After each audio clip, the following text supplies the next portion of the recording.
Hi అండి, అందరికీ నమస్కారం. బాగున్నారండి? మేము కూడా చాలా బాగున్నాము. మేమైతే పొద్దున పూట పనికెళ్ళి అయితే వస్తున్నామండి. ఈ బోరుకైతే కాలువ కట్ట ఉంది. కాలువ కట్ట బోరునైతే పొనగంట ఆకుకూర ఉంది కదా, అదైతే బోరుకుందండి. మేము వచ్చేసరికి ఆంటీ అయితే ఆకుకూర కోస్తుంది. నేను కూడా కోద్దామని చెప్పేసి దిగాను. నేనైతే ఎప్పుడు వండలేదండి ఇంతవరకు. ఒక్కసారైనా వండి చూద్దాము, అందరైతే కంటికి మంచిది వండుకుంటారని చెప్పేసి చాలామంది అన్నారు. ఇక్కడే కాదు, ఇక్కడ నుంచి ఈ కాలువకట్ట బోరుని ఎంత లెక్క చూసినా చాలా బాగా ఫ్రెష్గా బాగుంది. కొంతమంది కోసుకుంటూ ఉన్నారు అక్కడక్కడ. నేనైతే ఇక్కడ కిందకి దిగి కోస్తున్నాను. ఆకు మాత్రం ఫ్రెష్గానే చాలా బాగుంది. నేనైతే లేతవి చూసి కోస్తున్నాను. ఆకులు కాదు, కాళ్ళ వట్టికైతే కోస్తే మనం ఆకులు సపరేట్ చేసుకోవాలి. ఉత్త ఆకులు కోస్తే చాలా టైం పట్టిద్ది. మేము కోస్తుంటే ఇక్కడ కొంతమంది ఆంటీ వాళ్ళు కూడా చూసి దిగి వాళ్ళు కూడా కోసుకున్నారు. వీళ్ళకి బాగా తెలుసు అనుకుంటా ఆకు గురించి. నాకన్నా ఫాస్ట్గా అయితే వాళ్ళు కోసేశారు. ఈ బార్నుంది కొద్ది కిందది కూడా ఉంది, కానీ బురద కానీ అట్లా ఉంది. కాలువ కదా, ఇంకా అందుకని చెప్పేసి అటు వెళ్ళలేదు నేను. ఇటు పై వైపు ఉన్నది మొత్తం కోసేస్తున్నారు. ఫ్రై కానీ పప్పులో కానీ వేసుకుంటారు కదా ఈ కూర. నేను కూడా ఫోన్లో చాలాసార్లు చూశాను కానీ ఎప్పుడూ ట్రై చేయలేదు. ఫస్ట్ టైం నేను కూడా వండుకుందామని చెప్పేసి అయితే ఈ పొనగంట ఆకుకూర కోసాను. ఒక కట్ట మందం అయితే కోసి ఈ ఆంటీ చూడండి, ఒక కట్ట పైన అట్లా వండిద్ది. కోసింది, చాలా కోసింది. నేనైతే కొద్దిగా కోసాను, చాలాసేపు కోసాను కానీ కొద్దిగా కోసాను. అంటే అంత ఫ్రెష్ అయితే చూసి కోస్తున్నాను. కొన్ని ఆకులు అయితే తెగులులాగా వచ్చింది, అదైతే కొయ్యకుండా కొద్ది మందం ఆకైతే నేను కోసాను. వీళ్ళు నాకన్నా వెనకొచ్చారు. వీళ్ళు మాత్రం ఫాస్ట్గా ముందరగానే కోసేస్తున్నారు. లొకేషన్ చూడండి ఎంత బాగుందో, పచ్చగాను. ఇటు పక్కన కాలువ అంతా అయితే చాలా బాగుంది. గాలి కూడా మంచి గాలి అయితే వస్తుంది అసలు.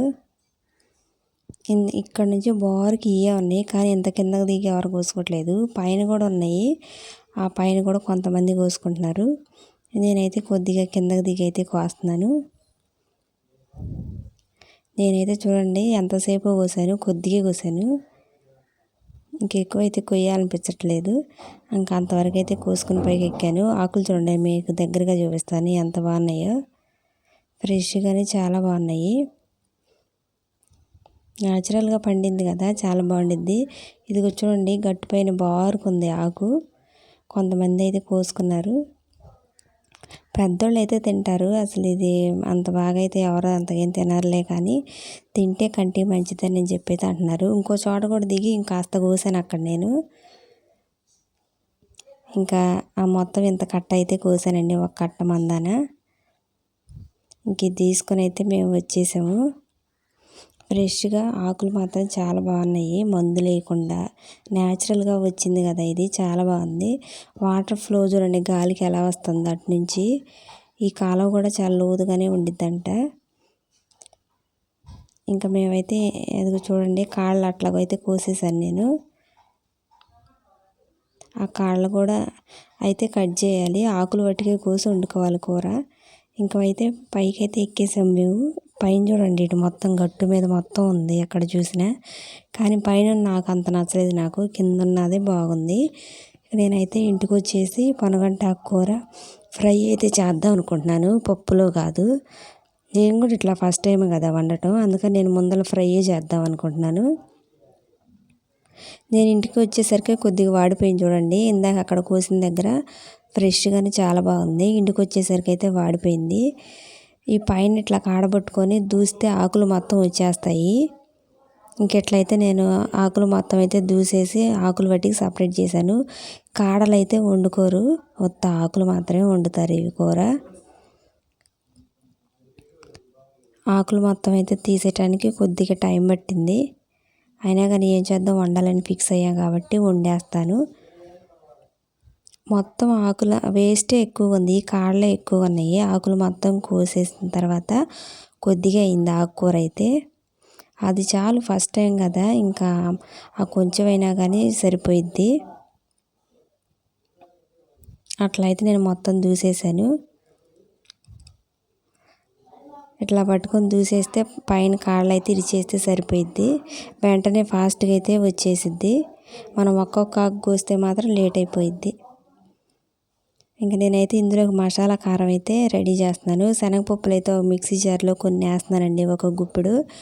అలాగే జీలకర్ర కూడా కొన్ని అయితే వేస్తున్నాను. చిన్నులపై కారం అంటారు కదా, అది వేస్తే ఫ్రైలోకి బాగుండిద్ది. 4 కొబ్బరి ముక్కలు కూడా వేస్తున్నాను. కొబ్బరి ముక్కలు వేసి చిన్నులపాయ కూడా కొన్ని వేసి అయితే ఇలా మెత్తగా అయితే మిక్సీ బట్టి పక్కన పెట్టానండి. చాలా బాగుండిద్ది ఫ్రైలోకి. ఇదిగో చూడండి, ఇంత ఆకు అయితే అయ్యింది నేను కట్ చేసింది. వేస్టే ఎక్కువగా ఉంది. ఆకు మొత్తం 2-3 సార్లు అయితే నీట్గా వాష్ చేసి పక్కన పెట్టేశాను. వేస్ట్ చూడండి ఎంత ఉందో. నేను ఈ కాడలన్నీ పడేసేసి ఆకులన్నీ వాష్ చేసుకొచ్చి పెట్టేసేస్తాను. వేస్టే ఎక్కువగా ఉంది అసలు ఆకుల కన్నా. ఇదిగో చూడండి, నేను ఇక్కడైతే శుభ్రంగా వాష్ చేసుకొచ్చి పక్కన పెట్టేశాను. ఫ్రై చేసుకోవటానికి ఉల్లిపాయలు అట్లా అయితే నేను వేయలేదండి. తాలింపు గింజలు అవి మాత్రమే వేసి నేను ఫ్రై అయితే చేశాను. స్టవ్ మీద ప్యాన్ పెట్టి కొద్దిగా ఆయిల్ అయితే వేస్తున్నాను లైట్గా. బాగా ఎక్కువ కాదు, మరీ తక్కువ కాదు, ఇంకా అట్లయితే వేసాను. తాలింపు గింజలు కొన్ని అయితే వేసానండి. ఎట్లుండిద్దో చూడాలి కూర. కొన్ని ఎండుమిరపకాయలు, జీలకర్ర వేసి అయితే కొద్దిగా చిటపటలాడిందాకైతే ఫ్రై చేస్తాను. కొద్దిగా చిటపటలాడిందాక ఫ్రై చేసి సరిపోయిద్ది. నాకు తెలిసి ఈ కాడలు కూడా ఏం కట్ చేయకుండా మొత్తం శుభ్రంగా అడుగును బట్టికి కట్ చేసి అందులో వేస్తే కాడలు ఆకులు సపరేట్ అవుతాయి. అప్పుడైనా కాడలు తీసేసుకోవచ్చు అనుకుంటా. ఇలా కొయ్యకుండా అయినా వేసి సపరేట్ అయినప్పుడు తీసేసుకోవచ్చు. ఈ మొత్తం పద్దాకలా చిటపటలాడుతూనే ఉంటుంది ఆకు. ఫ్రై అయిన దాకా మొత్తం చిటపటలాడుతూనే ఉంది ఆకు మొత్తం. ఇట్లా మూత పెట్టి కొద్దిసేపు అయితే ఫ్రై చేశాను. తర్వాత మళ్ళీ ముద్దీసి ఒక 5-6 నిమిషాల తర్వాత మళ్ళీ కొద్దిసేపు అయితే అటు ఇటు కలుపుతున్నానండి. ఆకు ఫుల్గా ఫ్రై అయిన దాకా చిటపట చిటపట అంటూ ఉంది, సౌండ్ వస్తుంది బాగా. ఇంక ఇట్లయితే ఫ్రై చేస్తున్నాను. ఇంక ఇందులో ఉల్లిపాయలు అట్లయితే ఏం లేదు. అది కాడ చూడండి ఒకటైతే ఉంది కదా, అదైతే ఊరని సపరేట్ అయిపోయింది.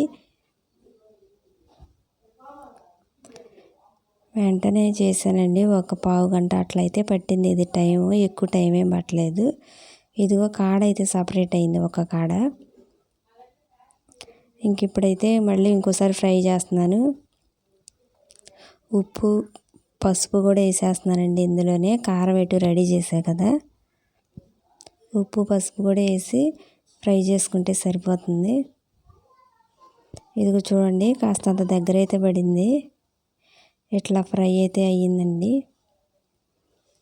మళ్ళీ ఇంకోసారి బాగా కలుపుకొని ఇంక ఈ చిన్నులపై కారం ఉంది కదా, అది అందులో కలుపుకుంటే సరిపోయింది.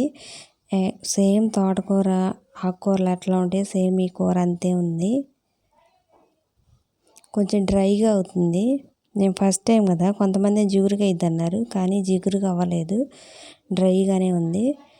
కరివేపాకులు కూడా ఒకటైతే నేను తుంచి వేసేసాను.